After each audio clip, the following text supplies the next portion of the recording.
In this specific video, you're going to learn how to secure your WordPress site.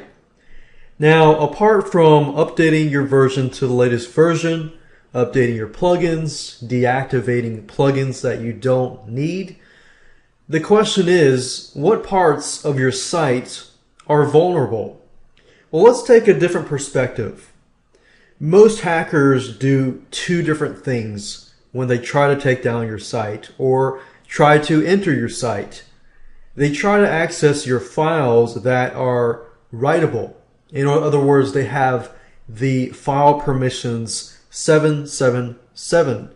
And once they figure out which files have those permissions, they start injecting code into your site, and they could take it down, they could mess it up, they could use it for whatever they want to, or they try to brute force your administrator username and password. So knowing these two things, you can begin to protect yourself and begin to take some precautions. So in this specific video, I'm going to go over two different plugins that will help you do just that. Now, the first plugin, if we go to the plugins section and click on Add New, we're going to use a very basic plugin that will tell us which files are 777 and which files we need to change. It's called WP Security Scan. If you click on Install Now, we'll go through the process of activating this plugin.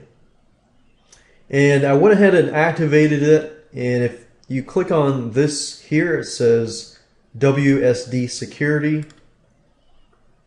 Once you load this page, you'll notice that the initial scan, it says you have the latest version of WordPress. Good. It says your table prefix should not be WP underscore. Click here to change it.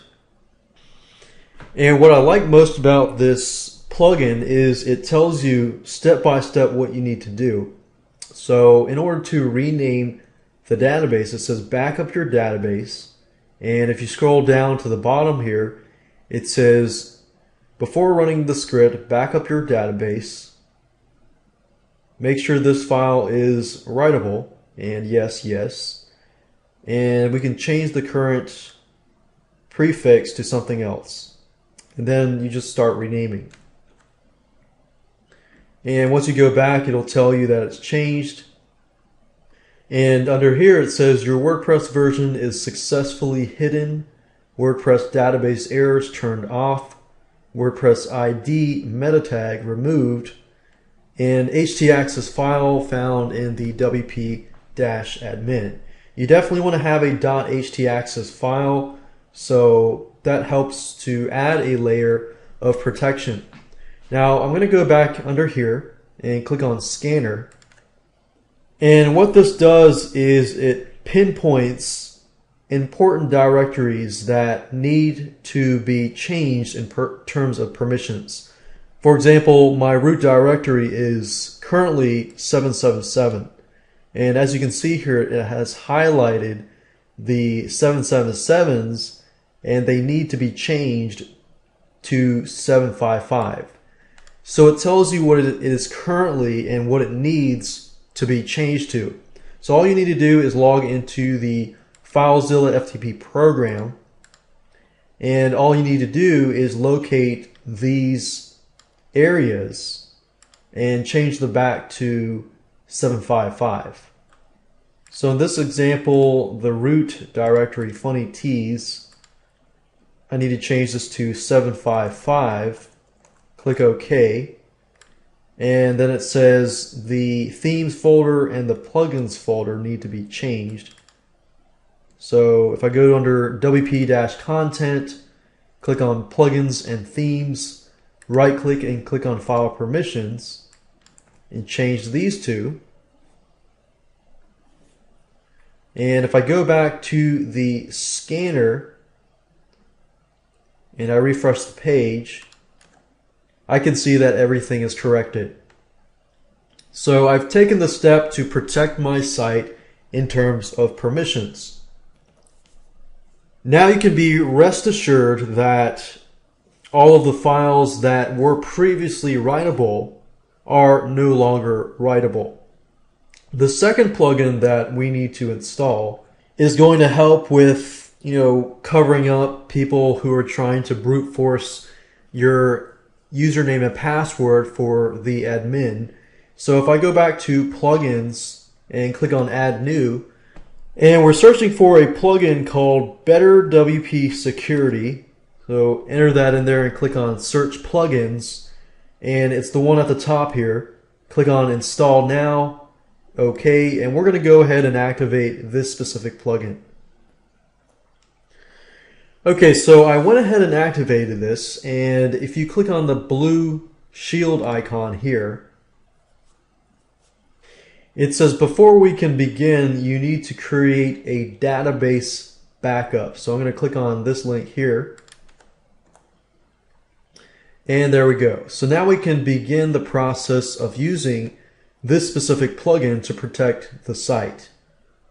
Now, the next step is, do you want to allow this plugin to change the WordPress core files, or do you not want this plugin to change the WordPress core files?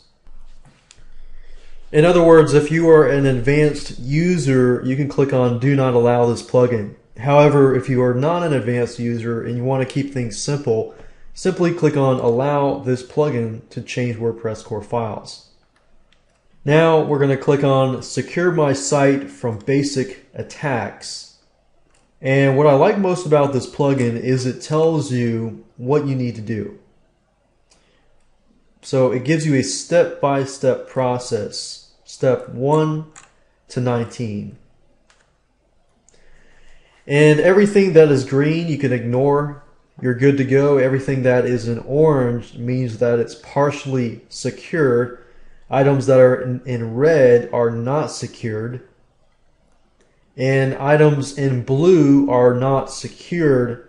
However, if you were to change them, they can affect your other plugins and so forth. So the first thing it says, you are enforcing strong passwords but not for all users. Click here to fix. So if I click on that link here, basically what it's telling you is that your administrator password is not strong at all, and you need to go ahead and change that. It says here your WordPress header is still revealing some information to users. If I click this link, it'll tell me exactly what that is. And what this tells you, for example, this case here, it says that I should check this box. It says removes RSD header. And if you don't integrate your blog with external services such as Flickr, then this is pretty much useless to you. So since it's useless to me, I might as well check that box.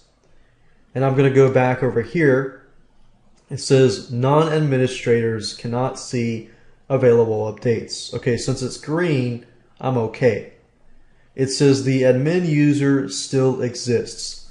In fact, what people do is they know that you call the user admin, so it's easier to brute force hack your password, username and password.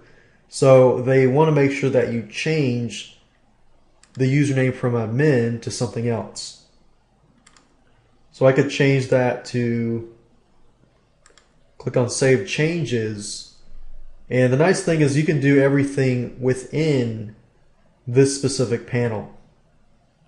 So if I go here and refresh it, I can see that the admin user has been removed. And basically all you need to do is just walk through step by step, and anything that is in orange or red is highly recommended to be changed.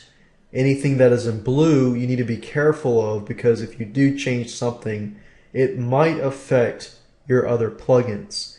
And that's something to keep in mind, is even though you install a plugin, it could in fact affect your other plugins. So you need to be careful with that. But once you're done by going through this whole list, then you're set.